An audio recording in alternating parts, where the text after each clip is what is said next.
Your data is like gold to hackers, and they'll sell it to the highest bidder. Are you protected? McAfee helps shield you, blocking suspicious texts, malicious emails, and fraudulent websites. McAfee Secure VPN lets you browse safely, and its AI-powered text scam detector spots threats instantly.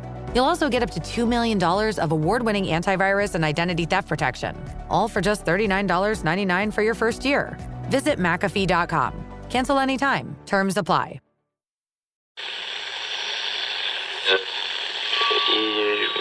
Ampire.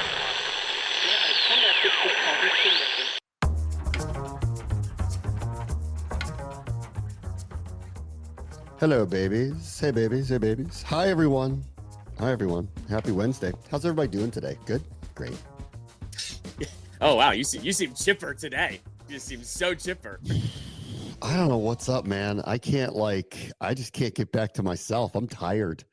So, oh, no. I know. Oh, man. We got to have Bram therapy here on the pod. No, not depression or anything. I'm just tired. I'm just like super tired, like just run down. So, I'll be, when the juices start flowing again, when we start doing this stuff, I'll be ready again. But this is a different one. I'm tired. So you want to come running with me one morning? You want to come running with morning? Absolutely not. I did. I did. You'll be proud of me. The other day, I played in a pickup basketball game. First time I've done that in a long time. Wow. I used to play when I was younger. Not well, but I played when I was younger. I hadn't done that in a long time. My body was killing me for about 36 hours straight. Yeah, I bet. That's a lot of movement you haven't done in, 20 years? Yeah. I mean, like they're, like parts of your body hurt that you didn't realize could hurt. Like my heel hurt. I haven't had my heel hurt in a long time. Like some muscle at the top base of my leg that connects to the hip, hurt. I don't even know what that muscle is. I wouldn't be able to name it. The cardio of that is I knew I was in trouble when we got there and I go, are we playing full court or half court? And he goes, full. And I went, oh man. I was like, oh no. And I'm like, great. I just smiled. I'm like, oh great. But knowing deep down, I'm like, oh, I just did something terrible to myself is what I just did. But it was good. It was fun. I scored 3 points in one of the games. Pretty good about that. Pretty happy about that. Look, you're getting your cardio in. You got to start somewhere with cardio. Got to start somewhere. Yeah. Jogging up and down the basketball court's not the worst way to start. Jogging's a strong word for it. And by game 2, jogging would be an exaggeration of what I was doing. But, I played good defense, got a lot of boards. They were surprised by my boards. I'm very aggressive on the boards. Very surprised by that. So, don't judge a book by its cover. I got a little Dennis Rodman in me. Watch out. I was going to say, someone with your last name. That sounds like your game, defense and boarding. Yeah. Well, no. I'm a white guy who's of decent height. I can shoot. Yeah. All right. Shoot. Okay. I'm worthless if I can't hit threes. I learned that at a young age. Because I'm not blowing by anybody is the problem, right? It's I don't got the handles. I'm but leave me open, I'll kill you. That's what I learned as a young person. I better learn how to shoot a three. If I learn how to shoot a three, at least I'll have some kind of value, and then just be a pest on the court. And it all kind of came back to me. And the few times I had to bring the ball up the court, I got rid of it very quickly. I'm like, nope. I'm good. I don't do that part. I'll set screens for you. And then when they lag off of me, throw it to me because I'll hit a three. And I did a couple of those. I was very proud of myself. Tim Kirkshin would have been very proud of me for my game. Kirkshin. Very proud of me. Yeah.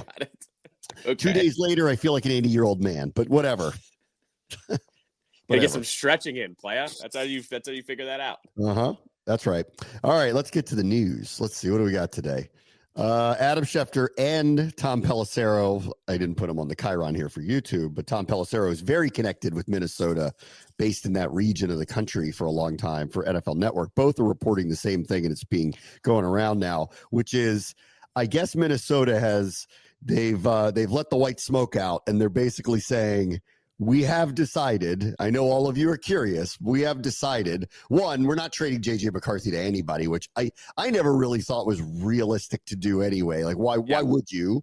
Because he's on a rookie contract. He's coming off an injury. You don't know what you don't know. Even if you go a different direction, why would you not have him there as your backup? I don't see any point of trading him, especially if the direction you're going to go is to bring in a 35 to 40-year-old quarterback. Like, that doesn't make any sense. I never thought he was going anywhere. Like, bare minimum, he's on a very affordable backup deal. So I don't even know why you would even go that way. But I guess they had to make the choice after Sam Darnold left. And I still, after now hearing what Darnold got in Seattle, I'm not totally sure why Minnesota didn't just go for that, but as a bridge more than anything. But whatever, they didn't. And so they were wide open for, are you going to do it and sign Aaron Rodgers? And the reporting today is they're not. And it was left with, for now, and Pelissero's report I saw was a little stronger, which was they're not interested in him, which was a little bit stronger, but he also couched it with, for now. So if Rodgers doesn't take the bait from one of the other teams who wants him, then I guess if they go into like a mini camp situation and they don't like what they see from McCarthy, I suppose they could revisit this. And Rodgers, who doesn't love off seasons anyway, doesn't really want to practice all that much anyway. It doesn't seem like the candidate to be first in the building at mini camp anyway. Probably doesn't mind the wait, but he is trending towards signing in the summer with somebody after an injury than anything else right now, because I don't think that he wants to go to these other places. Otherwise, I would have thought he would have signed with them by now.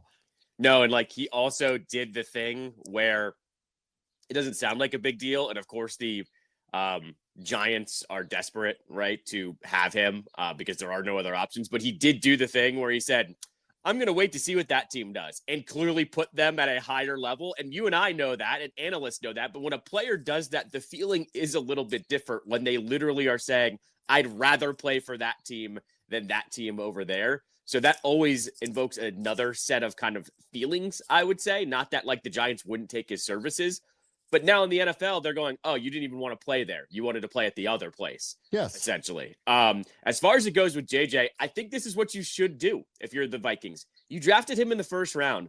Don't waste that rookie quarterback contract. And you signed a bunch of free agents and stuff. If it doesn't work out with him this year, they can move on and try to go another direction this year. I think you just try to start this going right now. And at the same time, we talked about it yesterday. Look at how good all of those quarterbacks were in the first round last year. Minnesota's got to be thinking, if our guy is half as talented as Jaden Daniels, we'll be okay and be on the way to a playoff run here if he's that good, right? So I think this is the right thing. They had their quarterback in waiting. It was kind of good timing with Darnold to play itself out and then go to Seattle. And at the same time, I think Darnold played himself out of that job too. He was bad enough in those last couple games that they're going, let's roll the dice with the rookie at this point. Yeah, I mean, after I saw what he got from Seattle Darnold, I was surprised. Like, it's not really more than a one-year deal. You can get out of it very easily. And that's why I'm like, in the situation that they're in, if that's what he wanted and that's what he would have agreed to, I'm a bit surprised that Minnesota didn't just go, give that to him, let them compete. If he has some bad games in the middle of the season, we'll bench him, and like put in JJ, like, because the other option is this, which is you're going to have a hard time benching this dude. If you bring him in, he's going to do weird media appearances. You're not sure he's going to show up for your off-season stuff. He may tell you one thing about that and not actually live up to it. He's going to go to Egypt, or he's going to go to some astronomy conference, or it's always going to be something, right? It's always going to be something. On the other hand, because I think they're in a very weird situation, I really liked what they did in free agency. I'm going to talk about this in a minute. I really liked what they did. I think their roster, now that they didn't lose Brian Flores, they get him back, and they have that defense that got ramped up and amped up with some pretty good players in the middle of their defensive line, and they got a good backup to Aaron Jones. They're now not going to have to rely on him to be, the one and only running back for them. We already know what their receivers are. We know they have a good line. Like, they're primed and set, and they're in a juggernaut, but they're primed and set. And I would bet that there is a pretty vibrant debate over, do we actually hand this to a player who essentially is a rookie, or do we bring in a guy that we know is a proven commodity because we think we have a car that an established driver can take all the way? And so their situation is just a little bit different. I think in the end, I think they're making the right choice based on who that veteran is. But I'm not done with the idea that they go get another veteran and bring it in as a bridge, which would get me to Kirk Cousins, because that's the one that's out there that I think could be the person to do that for them. And they know him. I don't think that'll happen, but it's possible. But I understand the debate they're having, because I look at their team. They are ready to win. They're in a very tough division. All 4 of the teams are really, really, really good. And they could get derailed by not bad quarterbacking, just inexperienced quarterbacking. I understand where they're coming from. Yeah, I mean, to your point with Darnold as well, Darnold probably also, if they were offering him that same thing, Darnold's probably going with, I'll go with Seattle, because if I play my ass off in Seattle, they're not going to cut me after 1 year. Whereas I could pretty much do whatever besides winning a Super Bowl in Minnesota, and they'll cut me either way because JJ McCarthy's waiting for him in the wings there. So I will say, like, I don't think the contract was the whole story there. I think the situation of who was there also mattered a little bit. One bad game with Darnold, the media and the fans go after him too. It's one Correct. Bad game. Like, you start 1-2 for some reason, and he has one bad game. The media and fans start screaming to get him out of there. And I get that. It's probably part of it too. I agree with that. It could be 4-3, and one of those losses happens to the Packers, and everyone starts losing their minds. You know, like that's where I think it is a little bit different. And I think same thing. Like, you want to see what you have in JJ. You don't want it to be like this unknown, especially, like I said, how this quarterback class played. If he's as good as everyone else, he will also be thrown into that class as being like this historic thing. I'm with you though with Minnesota. They do need to add a veteran at this point. Who that person is, I don't know. I don't know either. But like, I think Wentz is still available. Is he not? Like, I think Kansas City moved in a different direction. They signed Minshew. So, I mean, like, they could go with that direction, I guess. I think Jameis is still a free agent as well. Jameis is not signed. I saw a very funny post from somebody who wrote, like, if Jameis Winston signs with the Giants, Malik Neighbors' lines will be 20 targets, 18 catches, 338 yards in every game. Yes. But their record will be 4-13. Right. No, exactly right. So, like, there are some veterans available. I just don't know who's on that, McVay KOC tree that they would want to have there. But it's not Rodgers, obviously. I never really thought they were going to deal with the drama that Rodgers was going to bring, mainly because and you kind of touched on it, mainly because if they had to bench him, it was going to be its own huge storyline. And he was not going to go quietly into the night to be benched either. So I always thought that was really like a less than 50-50 option for them. The guy they probably should have jumped on was Jimmy Garoppolo before he re-signed with the Rams. Like, they probably should have gone in that direction. Because knows the system, off of that tree, can be a starter, has won in the playoffs, non-divisive player. If he gets beat out by JJ, so what? He won't make a big deal of it. He's waiting in the wings if you need him. That's probably the person they should have. If they're just going to do some bridge quarterback thing, that's the one that comes to mind that they probably should have gone after. But maybe they waited too long on Darnold, I guess. I don't know. Like, or maybe Garoppolo just doesn't want to leave LA, which I don't blame him if that's the case. We talked about him yesterday. I think Cooper Rush would have been a good fit there. Rush played with a lot of talented players in Dallas, and you and I said, like, I would trust Rush for 2 to 3 to 4 games maybe. They have a lot of weapons there. They have a good defense. Like, if you tell him not to screw up, he's just going to not screw up too. So that would have been the other guy I would have gone after, but he's in Baltimore now. Yeah, but he's in Baltimore. All right. The other thing on Rodgers was this one, and I really actually liked this one, was Cam Hayward going on somebody's show and just flatly saying, because someone said, what's your pitch to him? And he goes, pitch to him? Do you want to be a Steeler or what? Like, that's my pitch to him. And we don't need to beg you to come here to play with us. You either want to do it or you don't. And at this point, I'm kind of not sure. Maybe in his heart, he wanted to go to Minnesota, like wants to go there, thinks they're very good. I think he's got a reason to believe that. Saw what they did last year with mediocre quarterbacking play. Stick it to Green Bay. That, right? Stick it to Green Bay. Like, I totally get all those reasons. If it's not going to happen, though, why he wouldn't turn around today and sign with that team, to me, over the Giants. Like, I'm not surprised he's not going to the Giants right now. And it would feel very desperate. Like, just read the room on the situation there. That's not going to go very well. Hot seat GM, hot seat coach, not a very good roster on the offensive side of the ball. A lot of bad juju, bad karma. The media doesn't love it. They start off slowly. They're going to start burying him. He has to stay in New York where it went really poorly in the first place. Like, to me, he was always using them the way Stafford was using them to try to get to wherever he really actually wants to get to. It looks like his cards are really on the table, that it was Minnesota, that he was waiting, and they had to finally come out from their conclave and say, we don't want him, right? Like, they had to do that. So now there's Pittsburgh's on the table.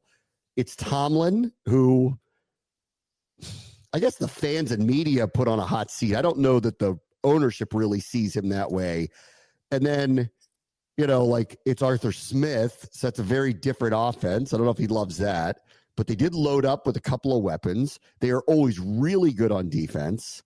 I don't know. Like, this is a little bit of, I'm with Cam Hayward here. Do you want to do this or what? Like, we're in the playoffs every year, pal. We have a winning record every year here, pal. The last 4 or 5 years, we've had no quarterbacking play really whatsoever to speak of, except for a nice month with Russ. We had a terrible 2 years waiting for Ben to retire. We had Kenny Pickett. He was terrible for us. We bring in Russ and Fields. They didn't know what to do with it. And for like a month, we were really good with Russ, and then it totally flamed out. We probably should have kept Fields. They didn't, because they wouldn't name him the starter for whatever reason. So I'm with Hayward here going, plus, like, if you're a brand name like this, you don't need to be pitching anybody. Like, you either want to be one of us or you don't, and we don't care. Like, what did Tomlin always say? We don't have hostages. We got volunteers.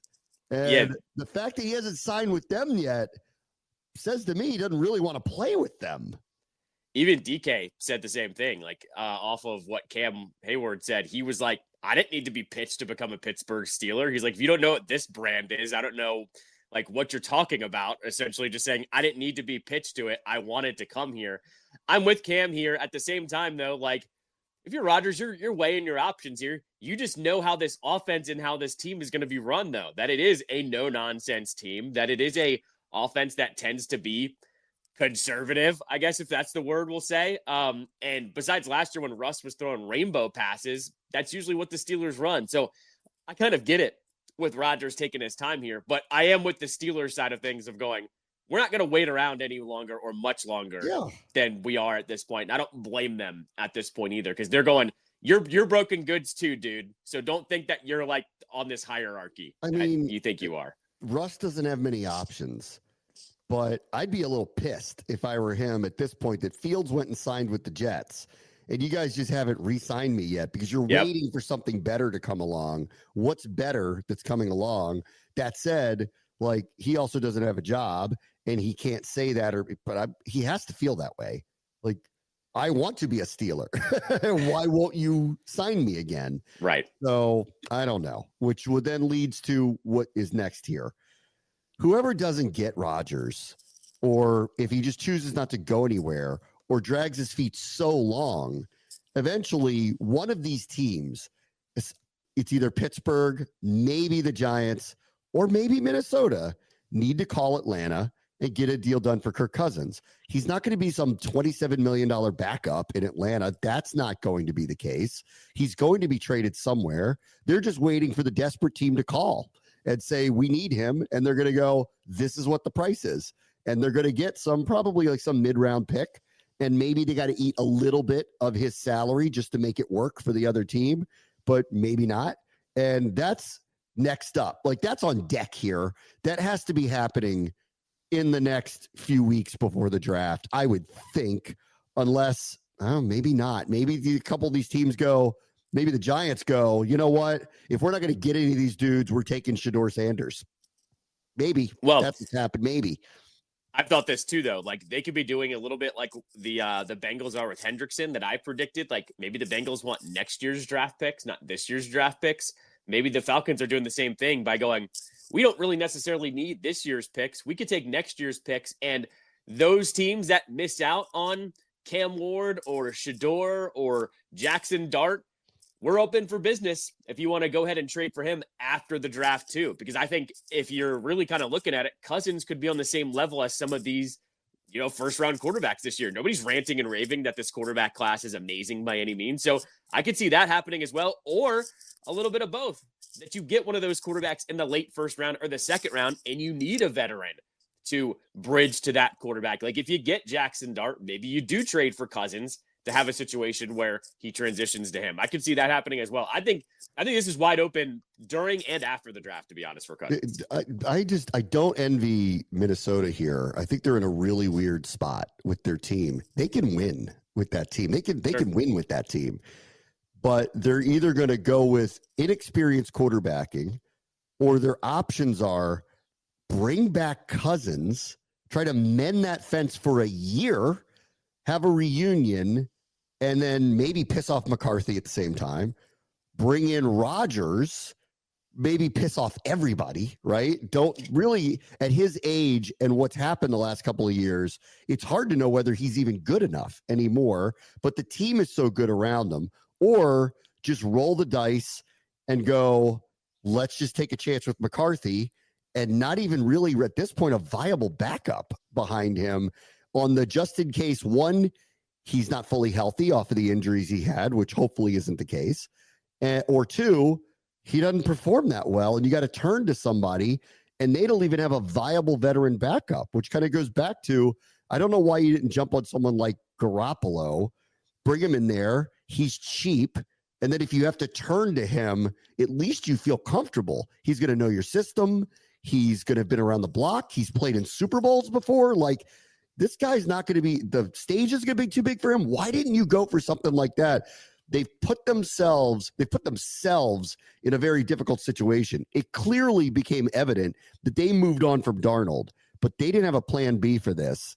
And now plan B turned out to be the clay-eating darkness retreat guy who I think they've, with better judgment, went, he could blow the whole thing up on us. So, like, why don't we not go that direction? Okay, well, what direction are you going? I don't know. And if they, try to bring Cousins back because they sell him on, come back, you know us, we know you, it's a one-year run, this team's way better than what we got when we traded you in the first place or let you go in the first place, maybe.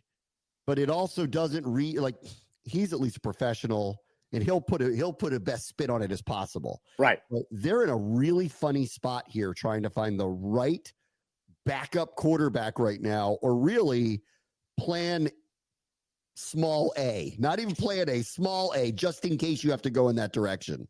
Yeah. I mean, this is the problem. They got wrapped up, and I guess at least still listening in with Darnold, that everyone else got scooped up so fast that they didn't find their option at this point. And that's unfortunate because you have a rookie quarterback and you just don't know how it's going to go. And same thing with JJ, you might just only have to bench him for a couple games. Like we've seen this before in the NFL, where if they're struggling, you just have to bench them, let them get some mental reps, and all of a sudden they bounce back. Who can actually, right the ship? I'm not sure. Yeah. I mean, this happened in Carolina, last year with Bryce Young. They benched him for a little while. He came back. He was pretty good by the end of the year. But Carolina also has brand new coach, team's not that great, no expectations, off a terrible year. They had the luxury of doing that. Minnesota's got a Super Bowl roster. Like, they could compete, but they're in a division where they better be really, really good. Like, they're going to have to win 12 plus games again, if not more, to win that division, because one of those teams is going to do it. And that's where the rub is for them. Yeah. If they end up either not making the playoffs somehow with that team, or they end up in second or third place, it's going to be because they made the wrong decision about backup quarterback. This is what happened to Dallas a couple of years ago when Dak got hurt and they had that team and it was right in the window. And I remember in the offseason, everybody said, who's your backup quarterback? They didn't have a really good answer for that, and the season derailed on them. This is screaming that way. And I mean, I hope it doesn't happen because of injury, but inexperience could hurt them here with this quarterback. So we'll see.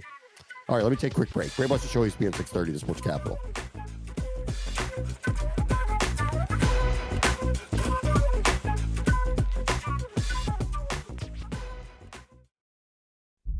Ready for your next adventure? KLM Royal Dutch Airlines brings you Real Deal Days, your chance to uncover real adventures and create real memories.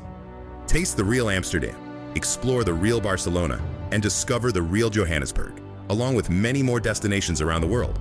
Secure your real deal today and seize the moment with KLM Royal Dutch Airlines. Restrictions apply. See terms and conditions at klm.com. This episode is brought to you by Shopify. Upgrade your business with Shopify, home of the #1 checkout on the planet. Shop Pay boosts conversions up to 50%, meaning fewer carts going abandoned and more sales going cha-ching. So if you're into growing your business, get a commerce platform that's ready to sell wherever your customers are. Visit shopify.com to upgrade your selling today. All right, welcome back. So I want to go through a few teams here for the rest of the week off of what is the first full wave of free agency is not done, but semi-done. There are some pretty good names that are still out there. Like Stephon Diggs hasn't been signed by anybody yet. So there's some pretty good names that are still available. And as we were talking about, Aaron Rodgers hasn't decided what he's doing. Atlanta hasn't decided what they're doing with Cousins. So there are some big decisions that are still coming around the league, but most of the prominent free agents have moved. If you look at the NFC North, it was really, really good last year. It's primed to be better this year. If McCarthy is close to what Darnold was a year ago, Minnesota once again is going to have a very strong team. Detroit's a question mark because of the loss of the coaching staff, because they lost both of their coordinators. This happened to Philadelphia. Remember, they had a total drop off after it happened for a lot of locker room issues, which I don't know will happen to Detroit, but they've been kind of wound so tight and so kind of in it, only to fail a couple of times. To have the new coach is going to be interesting, but it doesn't change the fact that they didn't lose any key personnel on either side of the ball and only upgraded, I think, in their secondary with DJ Reed. So they look like they should be the same personnel-wise, if not better, assuming better health on the defensive side of the ball.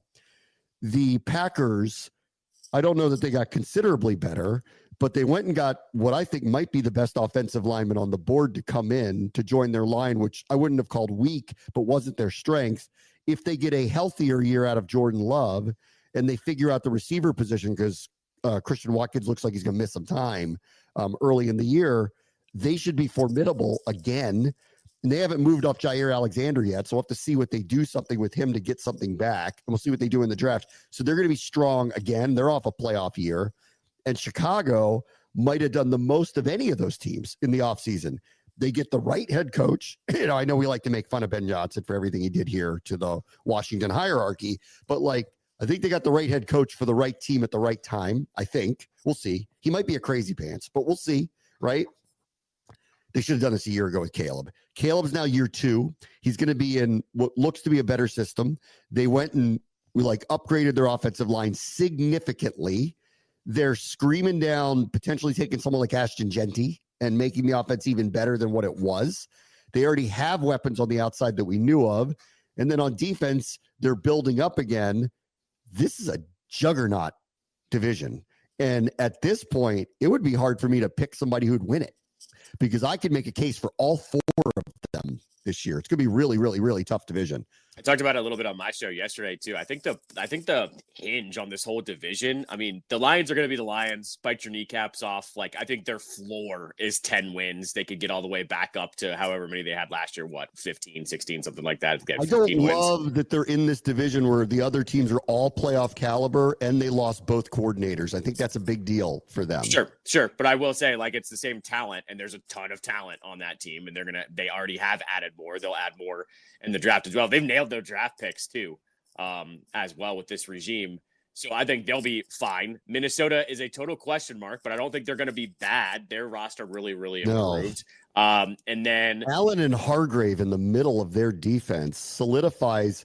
I wouldn't have called it a weak point for them because their defense was terrific, but it just got better. Right. So, and then the Bears I think are a literal wild card in terms of, I don't know what we're going to get, but you know what? They went ahead with their offseason and did exactly what you do to improve your team. That's improve the trenches. And Caleb should be better. You and I are both fans of Caleb, that he thinks, that we think he should be better off of what happened last year. It was a mess, but it seems like that ship has settled. And then I go to Green Bay, where I think this is where the division kind of hinges a little bit. We need to remember, Jordan Love was an MVP candidate for the second half of the 2023 season. we haven't really seen that same Jordan Love yet. And I know he was banged up last year. Like, I know, like, I get it. Like, he was hurt, whatever. But, like, he got hurt in the opener. Opener. Right. Was not himself till the middle of the season, then got hurt again. Right. So he had a rough year that he just kind of got through. And they made it to the playoffs anyway with him. I know. Exactly right. So, like, I do think, though, there's a little bit, like, there's probably some pressure on him of, like, you got to perform here and get back to that level, or else, like, does Green Bay draft a quarterback in the first round? I wouldn't be shocked if they do that, because that's what Green Bay does. But I think Jordan Love is the player that I, like, hinge this division on in terms of make or breaking your team a little bit, because, like, it's a little bit like what the Vikings are going through right now. You could have brought Darnold back, but we all know Darnold's going to turn into a pumpkin at some point. Like, we know that he's going to just screw up and go, God, why did we sign him, right? Or why didn't we let JJ take the reins for this one? I think Jordan Love is a little bit of that same thing. Like, is he actually that good, or did he just have a good, like, 8-game run in the second half of a season? It's a little bit like Kyler. Like, Kyler had a really good, like, 10-game stretch of his career. He's never gotten back to that point ever. He's never actually sniffed how good he was a couple years ago. So I think Jordan Love's the one that's under the microscope in the entire division. Him and Caleb, like, because the reality is he's supposed to be the best quarterback in the division overnight. And, like, Jared Goff's been outstanding in Detroit, but he can't do the things that Caleb can do. Jordan Love's been outstanding in general for Green Bay. I agree. Last year I think he's going to chalk it up to injuries because he had a lot of them, and We'll see what happens here. And McCarthy's an unknown at this point, but Caleb's supposed to be the better quarterback. What's going to happen here is, and this is fair now, the expectations are going to be different because everyone just expects, even though Jalen Hurts and Dak Prescott are in this division, everyone expects Jaden Daniels to be the best of the bunch. And that's a difference-making thing for them. That's Caleb Williams. He needs to come in and be the best quarterback in the division. It may not even be enough because I think the division is very, very, very difficult, but he's the one it hinges on for me. And maybe that's unfair, but it's year 2 for him too. And Drake May is going to get this in New England, and Bo Nix is going to start getting this in Denver, where unfortunately for them, they're in a division with Josh Allen and the other one's in with Pat Mahomes and Justin Herbert. We actually don't have this excuse because no one looks at Jalen Hurts or Dak Prescott and sees best quarterbacks in the NFL. They see really, really good ones, but they don't see best ones. Those other quarterbacks have to deal with that. Caleb Williams is walking to a similar situation I think that we're in, where they're going to look around and go, yeah, Jared Goff and Jordan Love are really, really good. We don't know about McCarthy, but you're supposed to be better than them. So I think it hinges on him and Ben Johnson a little bit here too, to turn him into what everybody thought that he's going to be. And for Ben Johnson, I mean, he has no excuse because everyone kept saying, oh, well, the reason Detroit did what they did is because they had so much offensive line help. Well, what the Bears turned around and did was give him a legitimate offensive line. I mean, they wasted no time trading and signing guys to revamp every position at that line too. So I will say, like, the pressure has ratcheted up here on the Bears even more so than normal, I think, because they're also going too. We're running it back with the skill position group. You tell us what you hate about the skill position group, and like good luck with that, because they're pretty good on paper, and I would give them a chance with Ben Johnson's offense.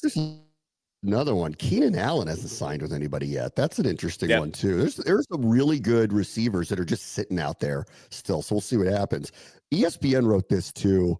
They said end of an era for the 49ers and Chiefs, of which for the 49ers, I agree. I think they're resetting here. Obviously they let a lot of people walk. Dre Greenlaw's gone. The safety is gone. Hargrave, they let walk off of a lot of injuries. They are open. They've openly said they're open to trading Brandon Ayuk. They traded Deebo Samuel. They haven't given Purdy the money yet. I assume they're going to. McCaffrey's future is very much in doubt because of all the injuries. Trent is older now. They just let Aaron Banks, their best offensive lineman outside of Trent, walk. Right? They didn't re-sign him. They don't want to operate under the same cash flow situation because I don't think they were very happy. Their window, they felt with that group, kind of fell short, and they, I think, reluctantly gave a couple of contracts last summer for one last shot, Ayuk included in that. Probably if they could do it over, they would have probably traded him, maybe here. Who knows? But if I don't know if it's an end of an era, but it's certainly for them a recalibration. That's probably the right word for them.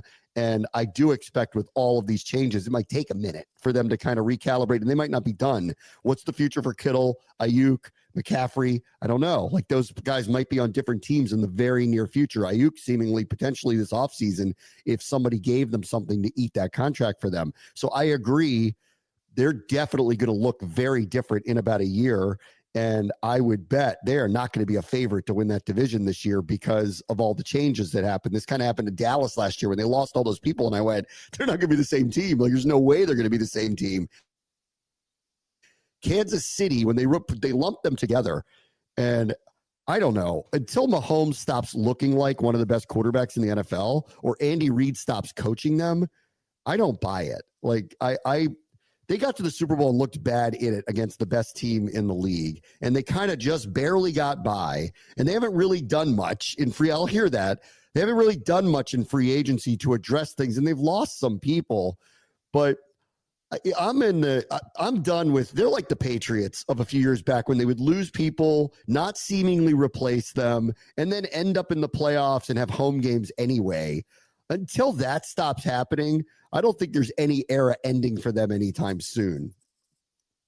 No, and look at what they did last year. They, in earnest, lost one actual game. Like, they benched all their starters for the last game, lost 2 in the regular season. And they looked about as, and I use air quotes here, bad as we've seen the Chiefs look. And they were still beating everybody at the last second. They were still, driving down the field, ripping the hearts out of whoever they were playing, and throw in your stupid ref argument if you want to throw it in here. But like, that was the least creative Kansas City offense we've seen under Andy Reid and Patrick Mahomes. And all they did was F around and go to the Super Bowl. Like, yeah. Like I'm with you. I think Kelsey's head was somewhere else all year, probably with, the Eras Tour or whatever. I was actually a little surprised that he came back. Like, I think I hope he's motivated to play like himself, but he's older now anyway. See, what has he got left in the tank? But he wasn't the same player last year either. I think if he's being honest, and he was I heard him on his podcast, he wasn't the same player that he was, and he's motivated not to, as he put it, go out like that. Yeah, I mean, the chatter too around him, he never addressed it, was that he was sick for the Super Bowl too, and that's what explained how terrible he was in the Super Bowl, which he didn't address it though, so I'm not gonna put too much stock into that. But he already didn't look like himself. He looked less like himself in the Super Bowl more than the regular season. I'm with this though. The comparison to the Patriots is accurate. Like, as long as 15 is still suiting up in that uniform, they have a chance to beat everybody. Not like anybody in the entire NFL. I will say this though. It's the second time in a Super Bowl that's eye-opening for them that you better invest in the trenches. Like, it's been 2 Super Bowls that he has not just lost, they've gotten killed in because the offensive line, and I get it, the Tampa Bay one, they got banged up. Like, they couldn't do anything in the 2 weeks in between of his offensive lineman getting hurt. But that one against the Eagles was an eye-opener of, you better invest in your offensive line or else a team like the Eagles shows up and then just kills you and you have no chance. So I will say maybe the approach changes a little bit here, but they'll be fine in the long run as long as he's still playing. As long as he's still playing. I will say this, though. Like, this is the first time in a while. Go look at the coaches in that division now. You have 3. Pete Carroll's a Hall of Fame coach, in my opinion, after winning with Seattle.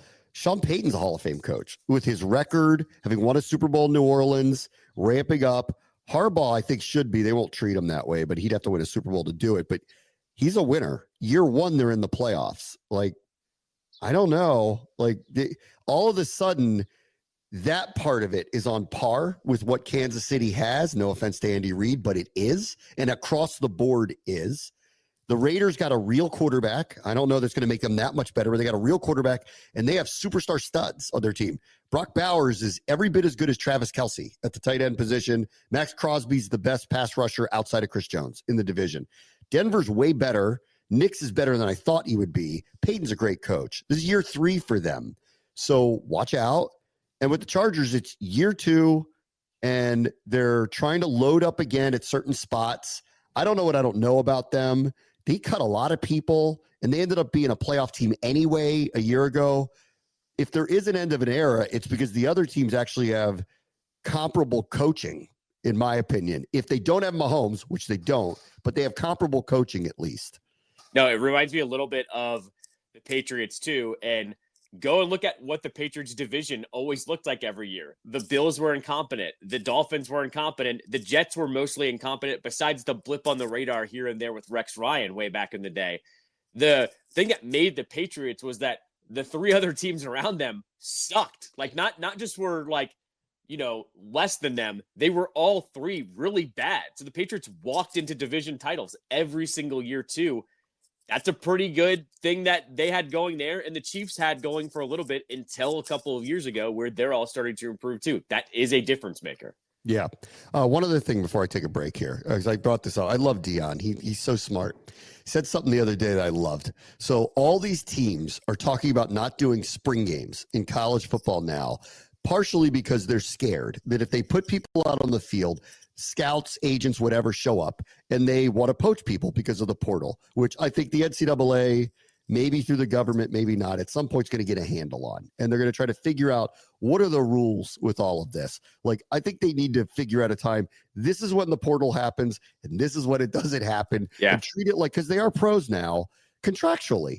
You're not going anywhere. We'll have a free agent period, just like the NFL. But like, we got to stop with this nonsense. Like, we've got to have guardrails on it.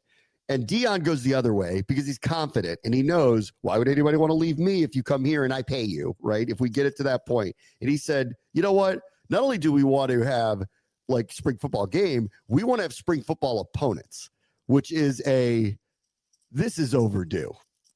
And every network goes, yes, please do that, sir. Because even if you run it like a scrimmage, it doesn't matter. The spring games don't get the play. I'm surprised they don't, but they don't get the play because they're insular. But if you put two teams together, you could put announcers on it. And all of a sudden, whether they play a game or not, or a controlled scrimmage or not, at least it has a national broad audience. If you put big schools together and play these spring games, it's the preseason on crack.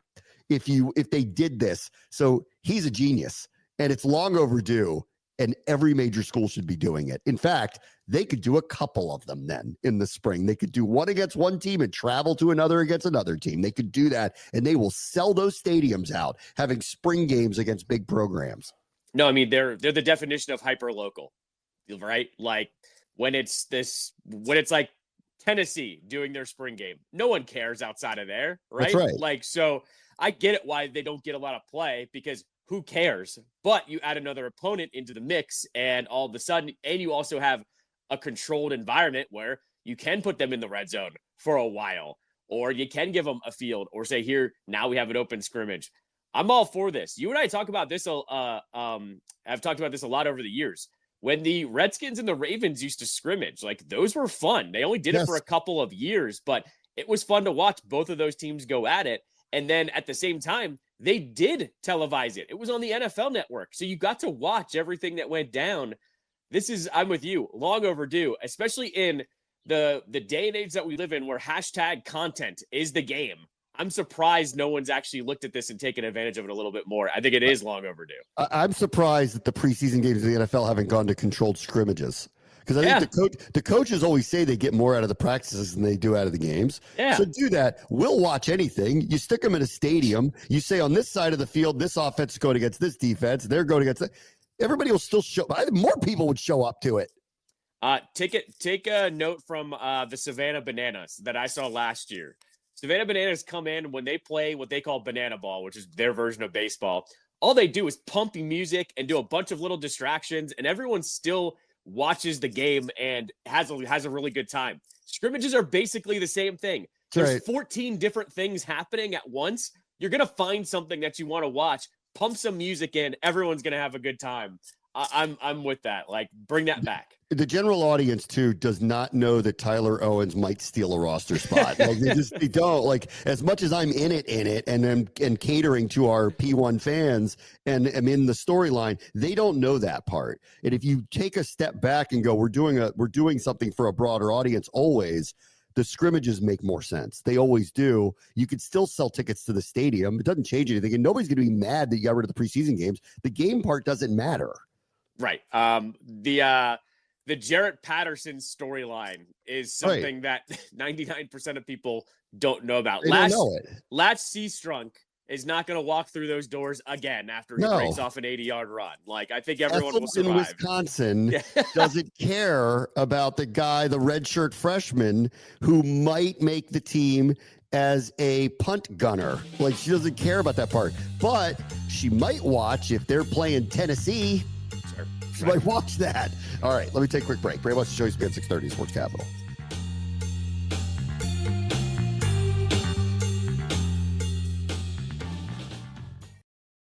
You may get a little excited when you shop at Burlington. What a low price! You see that? They have my favorite brand! It's like a whole new Burlington! I can buy two! I'm saving so much! Yeah! Burlington saves you up to 60% off other retailers' prices every day. Will it be the low prices or the great brands? You'll love the deals. You'll love Burlington. I told you so. The new KFC Dunk It Bucket with juicy original recipe tenders, new mashed potato poppers, crispy fries, plus 3 sauces that fit right on top of the lid, so you can dunk anywhere. You can dunk at the game, dunk while security points to the no outside food sign, and dunk as 20,000 people watch you and your Dunk It Bucket get removed from the stadium. Dunk almost anywhere with the new $7 KFC Dunk It Bucket, or get the double Dunk It Bucket for $25. Prices and participation vary while supplies last. Taxes, tips, and fees extra.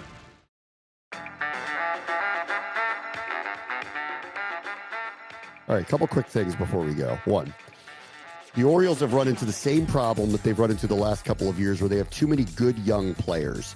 Kobe Mayo was demoted and openly stated how unhappy he was about it.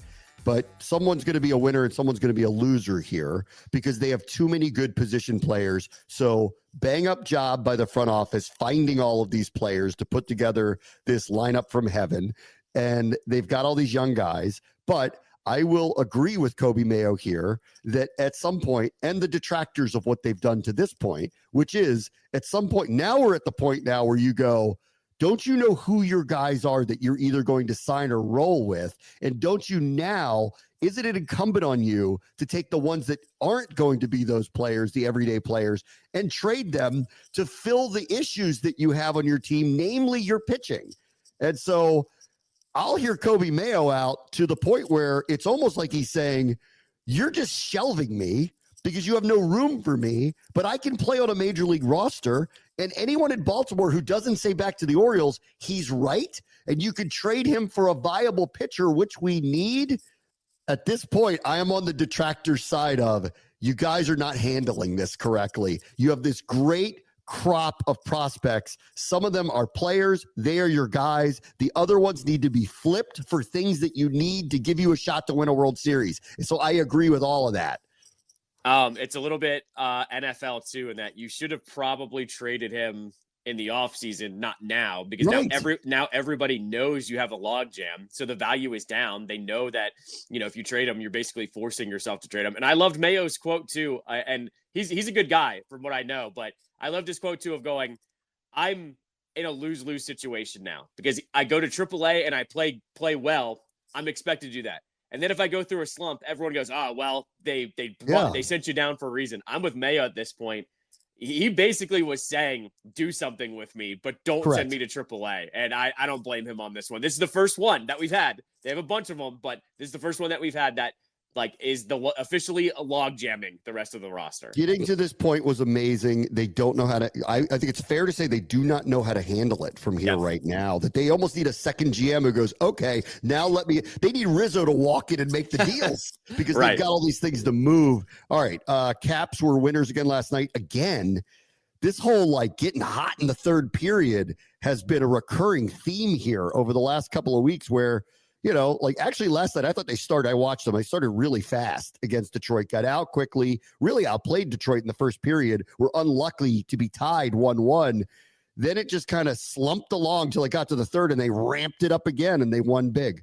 Yeah. I mean, this has been the Caps' MO all season long, is basically going toe to toe with you for the first period or two periods and then turning it on in the third and saying, good luck catching us. And it was funny. I felt almost bad for Detroit. They played Detroit 10 days ago and did the same exact thing. They blew them out in the third period in what was a close game. And it doesn't look like that on the score sheet. It happened again last night. A couple milestones too.